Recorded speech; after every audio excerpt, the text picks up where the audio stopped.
Have you ever found yourself gazing at the night sky, wondering what an alien might look like? It's a question that has puzzled humanity for centuries, a question that has sparked our curiosity and fueled our imaginations. The concept of extraterrestrial life, of beings from another world, is a fascinating one, a mystery we're desperate to unravel. It's not just about the thrill of discovery, the excitement of finding something new.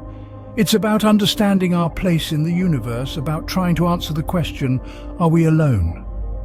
The possibility of alien life challenges our perceptions of what it means to be alive, of what it means to be a sentient being.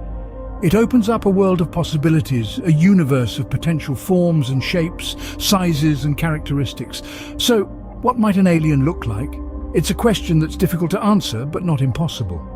Science provides us with a framework, a set of theories and hypotheses based on our understanding of life on Earth.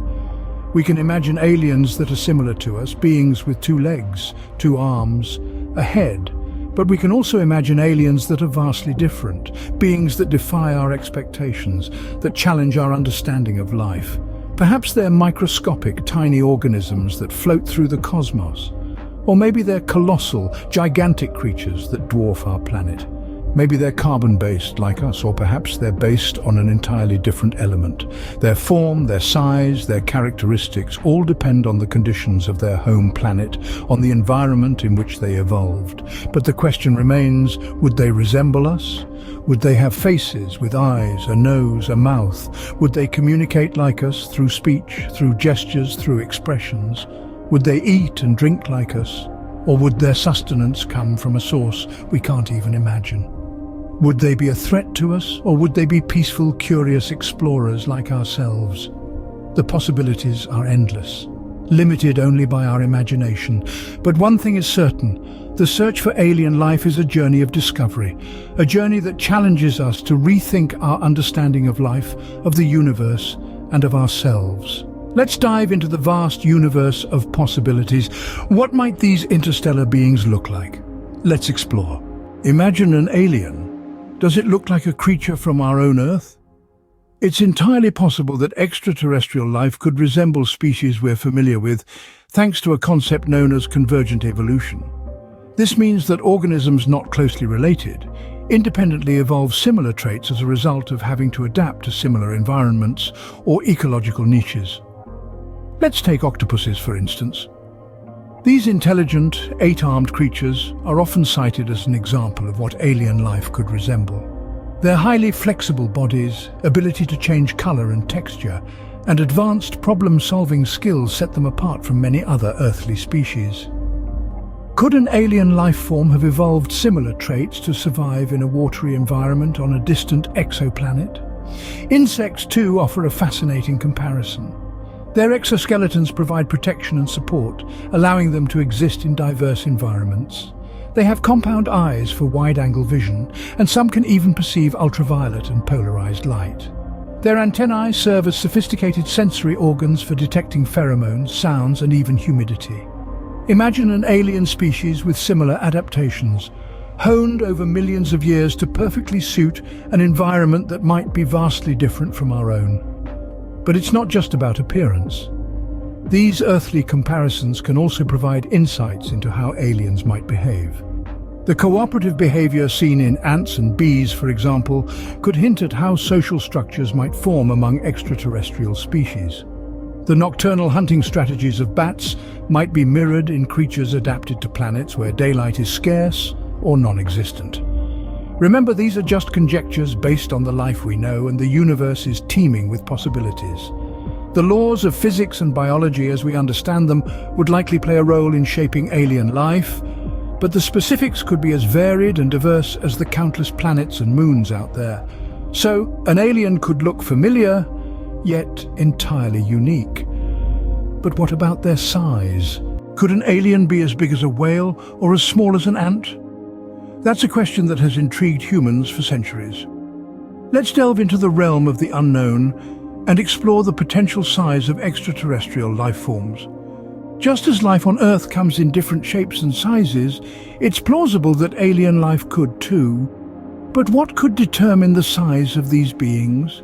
The answer might be hidden in the environment of their home planets, Imagine a planet with gravity stronger than Earth's. Life forms on such a planet would likely be smaller and sturdier to withstand the increased gravitational pull. They might be built closer to the ground, with stronger musculature to support their weight. Essentially, think along the lines of a rhinoceros, but probably even stockier. On the other hand, on a planet with weaker gravity, creatures could potentially grow much larger without the constraints of heavy gravitational pull. They could be tall and slender, perhaps even capable of floating or flying, similar to how birds do on Earth. Atmospheric pressure, too, plays a significant role in the size and shape of organisms. Under high-pressure conditions, life forms might evolve to be more compact and resistant. Conversely, in a low-pressure environment, organisms might be more expansive and fluid. Temperature, availability of resources, and the presence of predators or threats are other factors that could influence the size of alien life.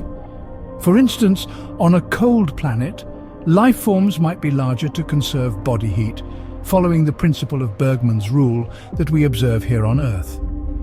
However, it's important to remember that these are all theories based on our understanding of life as we know it. The universe is a vast and mysterious place, and alien life could very well defy our current expectations and assumptions. So, could an alien be as big as a whale or as small as an ant? The answer is possibly. We simply don't know for sure. Aliens might come in all shapes and sizes, but what about their faces? Imagine you're face to face with an alien. What do you see? Our Earth-centric perspective may expect a face similar to ours, but consider the vastness of the universe and the diverse life forms on our own planet. An alien's face could be as alien to us as a squid's or a spider's. Perhaps these extraterrestrials don't have faces as we understand them. Instead of a centralized location for sensory organs, they might have them scattered across their body. Or they could have multiple eyes, granting them an all-encompassing view of their surroundings. Imagine meeting an alien with eyes that can see ultraviolet or infrared light, wavelengths that are invisible to us. They might not have eyes at all, relying instead on other sensory mechanisms to navigate their world. Perhaps they communicate through bioluminescence, changing colors like a cuttlefish, or maybe they use echolocation like a bat. An alien's face might be unrecognizable to us. But would these aliens pose a threat to human life? Should we fear the unknown or embrace the possibility of new friends? This question has been at the heart of our exploration into the cosmos, the crux of our alien inquiry. The potential threat or lack thereof from these otherworldly beings is a point of intense debate. Could they be a threat to human life? Perhaps. If we look at the diversity of life on our planet, we see a range of intentions and behaviors. From the peaceful grazing deer to the predatory lion, life on Earth is varied. It's plausible that alien life could be just as diverse, their intentions as varied as their physical appearances. On the other hand, they might not have any interest in us at all. We might be like ants to them, too insignificant to notice. Or perhaps they're explorers like us, yearning to know more about the universe and its inhabitants. Whether friend or foe, one question remains. What would they eat and drink? Could an alien enjoy a slice of pizza or a glass of water? A fascinating question indeed. The diets and drinking habits of extraterrestrials could be as diverse and unique as the countless celestial bodies that dot the cosmos. Imagine an alien species hailing from a methane-rich planet. Their bodies might have evolved to metabolize methane, turning it into a source of energy. Instead of sipping water, they might drink liquid methane, a concept that is hard for us to fathom. Or consider an alien from a planet with high sulfur content. They might have a biologically built-in knack for breaking down sulfur compounds. A sulfuric salad, anyone? The chemical compositions of their home planets could significantly shape the dietary habits of these otherworldly beings. Pizza and water might not be on their menu, but who knows? They might relish a sprinkle of silicon or a gulp of helium. Their diets might be as alien to us as they are. But where would we find these extraterrestrial beings? Where in the vast cosmos might we find our alien neighbors? This question has fueled the imaginations of scientists and dreamers alike. When we think about potential locations for extraterrestrial life, we must consider a planet's position in relation to its star.